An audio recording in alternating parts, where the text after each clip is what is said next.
Hello students, welcome back to your channel. In today's video, we will cover one of the most important chapter that is statistics. ये chapter exam में long question की weightage भी रखता है, plus इसमें से MCQ आने के चांसेस भी रहते हैं. सो एमसीक्यू अगर इसमें से बनेगा तो वो मीन, मोड और मीडियन की रिलेशनशिप पे बनता है. उसको हम कहते हैं एम्पेरिकल रिलेशनशिप. सो मोड किसके बराबर होता है? एक मोड बराबर होता है 3 मीडियन माइनस 2 मीन के बराबर. ठीक है.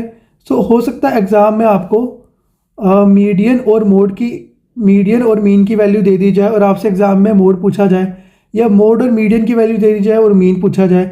सो जो भी आपको वैल्यू गिवन होगी आप इस फॉर्मूले में डाल के किसी एक अननोन वेरिएबल की वैल्यू फाइंड कर सकते हैं. तो 1 मार्क्स आपका यहाँ से बन जाएगा.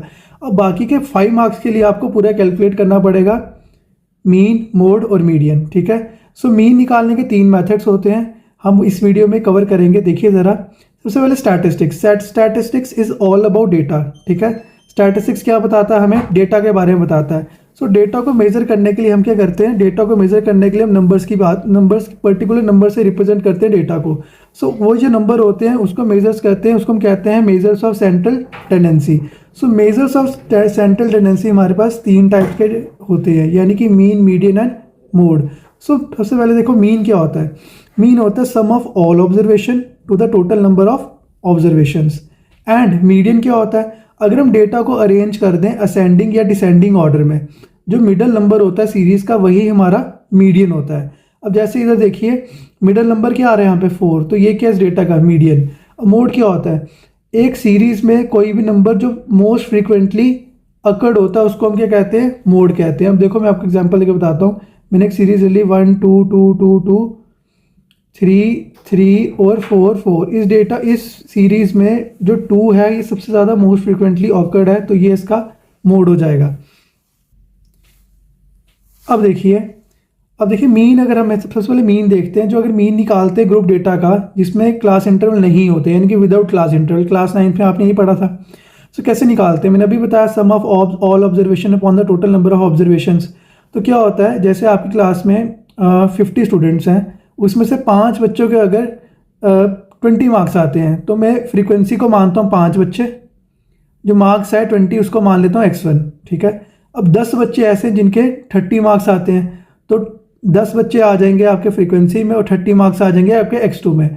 ऐसे करते जब मेरे टोटल 50 स्टूडेंट्स का मेरे पास डेटा आ जाएगा, उसको मैं डिवाइड कर दूंगा total sum of all frequencies that is 50 से डिवाइड कर दूंगा, तो मेरा आंसर आ जाएगा. तो यहाँ से फॉर्मूला बनता है सम ऑफ, यहाँ से summation of fi to the summation of fi. Summation मतलब sum of all fi's and xi's, उसको हम समेशन से कहते हैं. ठीक है. तो मैंने यहाँ पे जो सिंबल बना रखा है ना, ये वाला, ये इसको हम समेशन कहते हैं. ठीक है. Sum of all fi and xi's. Right. अब देखो निकालते कैसे हैं. जब भी आपको क्वेश्चन दिया होता है उसमें आपको x से, यानी कि आपके मार्क्स ये होते हैं 20 40 60 80 और 100. अब देखो फ्रीक्वेंसीज देखो 40 60 30 50 20. ठीक है. 200 बच्चों का डेटा सपोज कर लो, 200 बच्चों का डेटा ये. अब देखो मम्मी क्या करना होता है, हमें x को f की वैल्यू से मल्टीप्लाई करना है, वो यहाँ पे आ जाएगी 800. सिमिलरली ऐसे हमने सारी वैल्यूज यहाँ पे कैलकुलेट करनी है और इनके सम को हम यहाँ पे कैलकुलेट करेंगे. ठीक है. और मीन निकालने के लिए हमें क्या करना है? Sum of all observation to the total number of observation, वो कितनी है? 200. तो हमारा मीन ऐसे निकल के आता है. ठीक है. अब देखिए क्लास 10th के सिलेबस में क्या है. क्लास 10th के सिलेबस में है मीन और ग्रुप डेटा, यानी कि क्लास इंटरवल्स के साथ में जो डेटा दिया हुआ है उसका आपको मीन निकालना है. और उसका मीन निकालने के लिए कितने मेथड्स हैं? उसका मीन निकालने के लिए 3 मेथड्स है. पहला मेथड क्या है? Direct method. So direct method में हम क्या करते हैं? मिड पॉइंट निकालते हैं. जो मिड पॉइंट होता है वो रिप्रेजेंट करता है होल क्लास को. ठीक है. मिड पॉइंट को हम कहते हैं क्लास मार्क. और क्लास मार्क निकालने के लिए हम क्या करते हैं? अपर लिमिट को लोअर लिमिट से माइनस करते हैं और उसका हाफ कर लेते हैं. ठीक है. यानी कि एवरेज करते हैं हम, एवरेज करते हैं. ठीक है. Upper limit is lower limit का. अब यहाँ पे देखो निकालते कैसे हैं. देखो सबसे पहले हमें क्वेश्चन में जो दिया होता है, ये हमें मार्क्स, ये हमें दिया हुआ है. ये मैंने एक्सरसाइज 3 का क्वेश्चन नंबर 1 लिया है यहाँ से. ठीक है. समझाने के लिए आपको. तो नंबर ऑफ कंज्यूमर्स मेरे को क्वेश्चन में दी होती है, इसको हम फ्रीक्वेंसी मानते हैं. ठीक है. हमें क्या निकालना है? हमें क्लास मार्क निकालना है. क्लास मार्क को क्या किस सिंबल से डिनोट करते हैं? x से. ठीक है. और इसको हमें मिड पॉइंट भी कहते हैं. मिड पॉइंट कहते हैं. आप इसको मिड पॉइंट की जगह क्लास मार्क भी लिख सकते हो. ठीक है. आप इसको क्या लिख सकते हो? क्लास मार्क भी लिख सकते हो, वो आपकी मर्जी है. मिड पॉइंट लिख दो या फिर यहाँ पे लिख दो क्लास मार्क, तो क्लास मार्क भी कहते हैं. अब निकलता कैसे है, मैंने अभी आपको क्या बताया, जैसे डेटा है इसको क्या बोलते हैं, इसको बोलते हैं लोअर लिमिट, इसको बोलते हैं अपर लिमिट। अब आपने क्या करना है, अपर लिमिट को माइनस करना है लोअर लिमिट से और डिवाइडेड बाय करना है 2। करो ज़रा 85 माइनस 65 अपॉन 2, कितना ये आया 20 अपॉन 2, वो कितना आ जाएगा 10 आ जाएगा। ठीक है, कितना आएगा ये, कितनी है वैल्यू हमारे पास 10 वैल्यू आई। अब लोअर लिमिट में 10 ऐड कर दो, 65 में 10 ऐड करोगे कितना आएगा, ये आएगा 75। ठीक है, अगर आपको ऐसे नहीं निकालना, मेरे पास एक और शॉर्ट ट्रिक है इसकी। अब मुझे बताओ 85 और 105 के बीच में क्या आता है, वो आता है 95। बताओ 105 और 125 के एग्जैक्ट सेंटर में क्या आता है, वो आता है 115। ठीक है, अगर आपको ऐसे नहीं करना तो आप ऐसे भी निकाल सकते हो, मैं तो ऐसे निकालता हूँ। यह आ जाएगा 75, यहाँ आ जाएगा 95 और यहाँ आ जाएगा आपका 115, यहाँ पे आ जाएगा 135, यहाँ आएगा 155, ये क्लास मार्क निकाल रहे हैं हम, यहाँ आएगा 175, यहाँ पे आ जाएगा 195, ये हमने क्लास मार्क निकाला। ये हम फर्स्ट मेथड से कर रहे हैं, डायरेक्ट मेथड से। ठीक है, और यहाँ पे आता है एफ आई एक्स आई। ठीक है, आपको क्या करना है, इसको मल्टीप्लाई करना है एफ को एक्स के साथ, करो मल्टीप्लाई। यहाँ पे एफ को एक्स के साथ क्या आएगा, ये एफ है ये एक्स है, इनको मल्टीप्लाई करो आपस में। तो 75 इंटू 4 होता है 300। नेक्स्ट आपको करना 95 इंटू 5 को, 95 इंटू 5 होता है 475। अब आपको मल्टीप्लाई करना है 115 को 13 के साथ, यह आ जाएगा 1495। देन मल्टीप्लाई करना है आपको 135 को 20 के साथ, यह आ जाएगा 2700। देन मल्टीप्लाई करना है 155 को 14 के साथ, यह आ जाएगा 2170। देन आपको मल्टीप्लाई करना है 175 को 8 के साथ, इसका आंसर आ जाएगा 1400। देन मल्टीप्लाई करना है 4 को मल्टीप्लाई करना है 190, 4 को मल्टीप्लाई करना है 195 के साथ, यह आ जाएगा 780। ठीक है, अब हमें क्या करना है, हमें निकालने के लिए, मीन निकालने के लिए फॉर्मूला मैंने आपको बताया था, वो क्या होता है, summation of F I x I upon क्या होता है, समेशन ऑफ एफ आई। तो यानी कि जितनी फ्रीक्वेंसीज हैं यहाँ पे आप इनको ऐड करना, यहाँ पे ऐड करना है, और यहाँ पे तुम्हारा एफ आई एक्स आई आ रहा है, इन सबको ऐड करना है। तो यहाँ पे बताना कितना आएगा, इनको डिवाइड करेंगे। सो इनको ऐड करके आ जाएगा 68 और इसको ऐड करने पे आएगा हमारा 9320। अब फॉर्मूले में वैल्यू पुट करो यहाँ पे, यह आएगा 9320, इसको हमें डिवाइड करना है 68 से, इसको डिवाइड किया 68 से, जो डिवाइड करेंगे हमारे पास मीन की वैल्यू निकल के आएगी 137.05। सो ये हमने मीन निकाला है डायरेक्ट मेथड से, फर्स्ट मेथड से। अब हम आगे करेंगे डायरेक्ट मेथड से कि अब सेकंड और थर्ड मेथड से भी निकालेंगे मीन। तो हमारा सेकंड मेथड आएगा deviation, that is assume mean method. ठीक है, अब इस मेथड को हम यूज़ कब करते हैं, जब हमें कैलकुलेट करने होते हैं लार्ज नंबर्स, तब हम इस मेथड को यूज़ करते हैं अपनी कैलकुलेशंस को ईजी बनाने के लिए।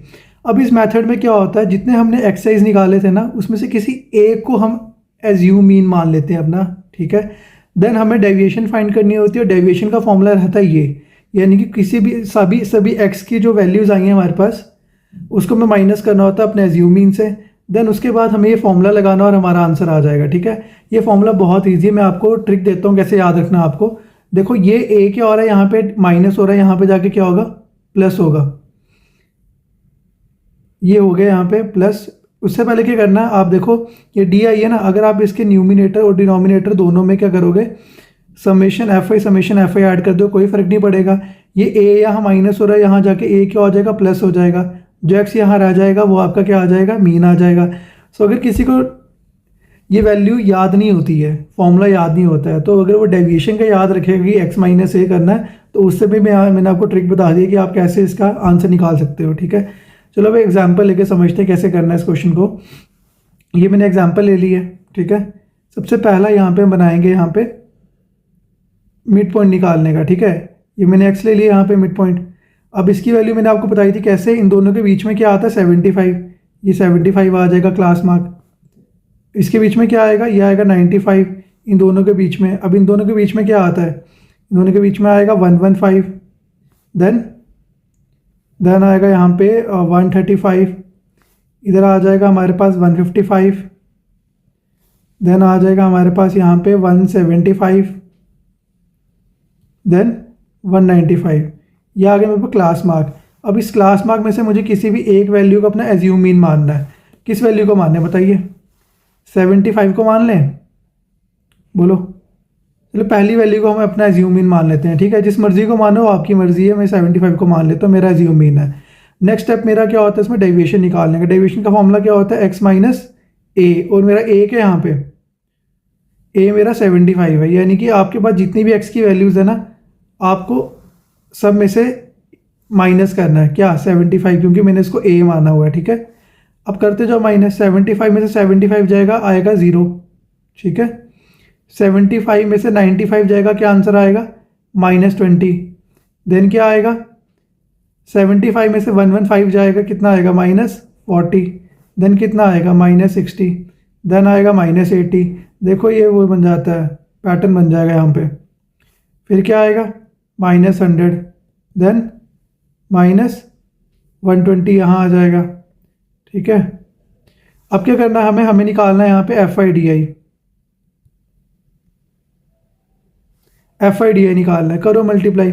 ये हमारे पास क्या होते हैं, फ्रीक्वेंसी क्वेश्चन में गिवन होती है। अब 4 को आपको मल्टीप्लाई करना है इसके साथ, 4 × 0 क्या आएगा यहाँ पे 0 आएगा।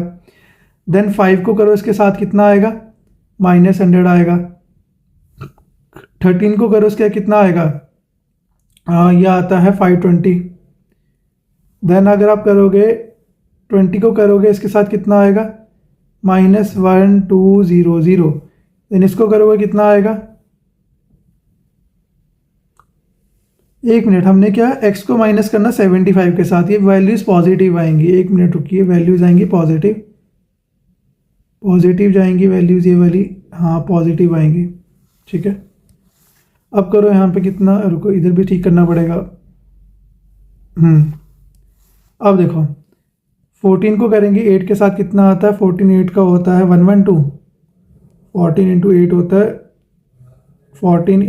होता है 112, हाँ 112 होता है, उसके आगे एक 0 लगा देंगे। 8 × 100 हो गया 800, ठीक है जी। और 4 × 120 हो गया हमारा, 12 × 4 हो गया 48, और एक 0 ऐसे लगा देंगे। ये आ गया हमारा FIDI, ठीक है जी। अब करो इसको कैलकुलेट। अब हमें क्या करना है, यहाँ से निकालना है समेशन FI, ये वही डेटा सेम, तो इसका 68 आने वाला है। और यहाँ से हमें क्या निकालना है, समेशन FIDI निकालना है। अब हम करेंगे इनको ऐड करके आंसर इनको आएगा 4220। अब हम लगाएंगे मीन निकालने का फॉर्मूला सेकंड मेथड से, एज्यूम मीन या डायरेक्ट मीन वाला। वो होता है A + summation FIDI upon summation FI, ठीक है। एज्यूम मीन से हमारा आया क्या था, एज्यूम मीन था हमारा 75, और समेशन FIDI आ रहा है हमारा 4220 और 68। अब हम क्या करना है, 4220 को डिवाइड कर देना हमें 68 के साथ, ये हमारा आएगा 62.05। और जब हम इसको प्लस करेंगे 75 के साथ, ये हमारा आ जाएगा 137.05। अब चेक कर लो, चाहे हमने आंसर सेकंड मेथड से निकाला है, ठीक है, तो भी हमारा 137.05 आया। चाहे हमने आंसर फर्स्ट मेथड से निकाला तो भी हमारा आंसर 137.05 आया। यानी कि आप कोई भी मेथड निकालोगे तो आंसर तो आपका सेम ही आने वाला है। अब हम करेंगे इसका third method. So third method आएगा स्टेप डेविएशन मेथड। इस मेथड में हम क्या करते हैं, जितनी भी वैल्यूज़ हमारी डी से डेविएशन से निकल के आती है, हम उसको एक नंबर h से डिवाइड कर देते हैं। ये हम इसलिए करते हैं ताकि हमारी कैलकुलेशंस और ईजियर हो जाएँ। तो इसके लिए जो फॉर्मूला निकल के आता है वो आता है मीन का ये फॉर्मूला, ठीक है। पहले एक एग्जांपल लेके मैं आपको करवाता हूँ, देन मैं आपको इसका फॉर्मूला याद रखने की ट्रिक भी बताऊंगा लास्ट में कैसे याद रखना है, ठीक है। कैलकुलेशन से आएगी वो भी। तो देखो पहले करते क्या इसमें, यह आपको क्वेश्चन दिया हुआ है, आपको पता है इसको हम क्या कहते हैं, इसको हम कहते हैं फ्रीक्वेंसी। यहाँ से हम एक टेबल बनाएंगे पहले क्लास मार्क का, ठीक है। यहाँ पे टेबल बनेगा हमारा पहले क्लास मार्क का टेबल बनेगा, उसको हम बोलते हैं एक्स। कितना आया था इसका क्लास मार्क सेंटर में, यहाँ पे आता है 75, यहाँ पे क्या आएगा सेंटर में 95, यहाँ पे कितना आएगा 115, देन कितना आएगा यहाँ पे सेंटर में 135, देन इसका कितना आएगा सेंटर में 155, देन इन दोनों के सेंटर में क्या आता है यहाँ पे 175, देन इन दोनों के सेंटर में क्या आता है यहाँ पे 195। ठीक है, ये आ गया मेरा क्लास मार्क। मैंने कहा था क्लास मार्क की किसी एक वैल्यू को हम एज्यूम इन मानते हैं, मैं पहली वैल्यू को एज्यूम इन मान लेता हूँ। ठीक है, इसको मैं यहाँ लिखता हूँ ए। अब मुझे अगले स्टेप में डेविएशन निकालनी होती है। डेविएशन क्या होती है, एक्स माइनस ए। एक्स माइनस ए की वैल्यू क्या है मेरी 75, तो मैं यहाँ पे 75 ही लिख रहा हूँ। ठीक है जी,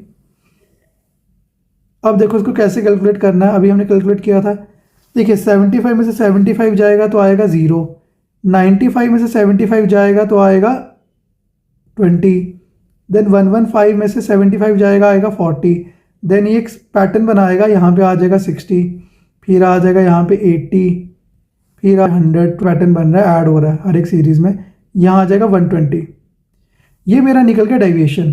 अब डेविएशन निकालने के बाद ना मैं क्या करता हूँ, मैं ना इसमें देखता हूँ कि मेरा ना एक पैटर्न बन रहा था। यहाँ पे किसका पैटर्न बन रहा था कि 20 मेरी हर एक सीरीज़ में ना हर नंबर में ऐड होते जा रहा था। तो मैं क्या मानूंगा, मैं ना इसी 20 को मैं यहाँ पे एच मान लेता हूँ। कितनी वैल्यू आ रही है मेरी यहाँ पे 20 की। अब मुझे क्या करना है, मुझे इसको एक अलग से एक वेरिएबल यू से डिनोट कर देना है। करते क्या हम इसमें, यू में हम क्या करते हैं, जो भी मेरी डी की वैल्यू आई है मैं इसको डिवाइड कर देता हूँ एच से। यह आपने देखा भी होगा, आपकी वहाँ पे बुक में लिखा होगा, ये होता है यू। डी क्या था हमारे पास एक्स माइनस ए अपॉन एच, ऐसे लिखा होगा। बट बेसिक कंसेप्ट इसका पीछे का यही है। ठीक है, कि कैलकुलेशन को और छोटी करने के लिए हम क्या करते हैं, जो टर्म कॉमन आ रही होती है ना सब में, हम उसे डिवाइड कर देते हैं। यहाँ पे जैसे 20 कॉमन आ रहा था, अब मैं इसको और छोटी करने के लिए 20 से डिवाइड कर दूंगा, तो यहाँ पे क्या आ जाएगा, यहाँ पे आ जाएगा 1, यहाँ क्या आ जाएगा 2 आ जाएगा। ठीक है, यहाँ आ जाएगा 3, फिर यहाँ आ जाएगा 4, फिर यहाँ आ जाएगा 5, फिर आ जाएगा 6। ठीक है, ये आ गया u। अब हमें क्या करना होता है, एफ आई यू यहाँ निकालना है, यानी कि फ्रीक्वेंसी की वैल्यू को u से मल्टीप्लाई करो। क्या आएगा, f था हमारे पास 4 को मल्टीप्लाई करना है हमें 0 से, तो कितना आएगा, वो 0 ही आएगा। देन 5 है, 5 को मल्टीप्लाई करना 1 के साथ, कितना आएगा यहाँ पे 5 1 5 होता है। देन 13 को मल्टीप्लाई करना है 2 के साथ, 13 2 कितना होता है 26। 20 को मल्टीप्लाई करना है 3 के साथ, कितना होता है ये 20 × 3 होता है 60। देन 14 को मल्टीप्लाई करना है 4 के साथ, 14 4 हो गया 56 हो गया। ठीक है, 14 का डबल 28 का डबल हो गया 56। ठीक है, 8 को मल्टीप्लाई करना है 5 के साथ, कितना हो गया 8 5 40। देन हमें 4 को मल्टीप्लाई करना है 6 के साथ, 4 6 24। अब हमें क्या करना होता है, यहाँ से निकालना है समेशन एफ आई, वो हमारा निकल के आया था 68, और यहाँ से निकालना होता है समेशन एफ आई यू आई। अब इसको हम ऐड करेंगे, ऐड करके आंसर आता है हमारे पास 211।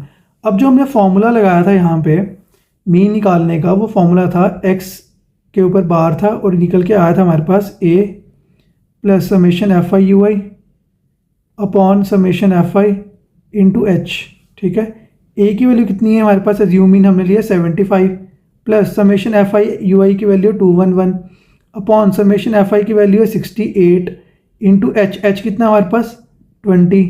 ठीक है, अब हमें क्या करना है, 211 को मल्टीप्लाई करना है पहले 20 के साथ, यह आ जाएगा हमारे पास, मल्टीप्लाई करके आएगा ये 4220, और इसको मैं डिवाइड कर देना 68 से। 4220 को जब हम डिवाइड करते हैं 68 से, तो हमारे पास आता है आंसर 65.05, और जब हम 75 को ऐड करेंगे 62.05 के साथ, तो हमारे पास आंसर आएगा 137.05। अब आप चेक कर लो, हमने फर्स्ट मेथड से, डायरेक्ट मेथड से आंसर निकाला मीन का, तो भी 137.05 आया। फिर हमने स्टेप डेविएशन से निकाला, तो भी हमारे पास 137.05 आया। अभी स्टेप डेविएशन से निकाला, और सेकंड मेथड अज्यूम मीन से निकाला, तो भी 137.05 ही आया था। तो मीन आप किसी भी मेथड से निकाल लोगे वो तो सेम आने वाला है। ठीक है, अब मैंने आपको कहा था मैं आपको ट्रिक दूंगा इसकी निकालने की। अब ट्रिक देखो क्या है, यहाँ पे आपने एक लगाया था u का, आपने लगाया था x माइनस ए अपॉन एच लगाया था। अब आप क्या करो, इधर समेशन एफ आई से मल्टीप्लाई भी करो, समेशन एफ आई से यहाँ पे डिवाइड भी कर दो। कि कोई फ़र्क पड़ता है? नहीं पड़ता। अब h यहाँ पे डिवाइड है, वहाँ जाके क्या होगा, मल्टीप्लाई। तो यहाँ पे h आ गया, हो गया मल्टीप्लाई। ठीक है, अब यहाँ रह गया x माइनस ए। अब a यहाँ माइनस है, यहाँ आगे a क्या हो जाएगा, प्लस हो जाएगा। तो आपका फॉर्मूला जो निकल के आएगा, वो फॉर्मूला आपका निकल के आएगा, यहाँ पे ये ऐसे आएगा, F I you I upon summation F I plus A is equal to X के ऊपर बार दे देना। ये आपका मीन का फॉर्मूला निकल के आ गया। मतलब अगर आपको फॉर्मूला नहीं भी याद रहता तो जो आपने स्टेप्स किए हैं आप उसी से ऊपर से जो है आंसर मीन का मतलब फॉर्मूला निकाल लोगे। ठीक है, ये ट्रिक थी इसकी। So guys, that's all for today. If you like this video, hit that like button and subscribe for more class 10th hacks. See you in the next class. Thank you.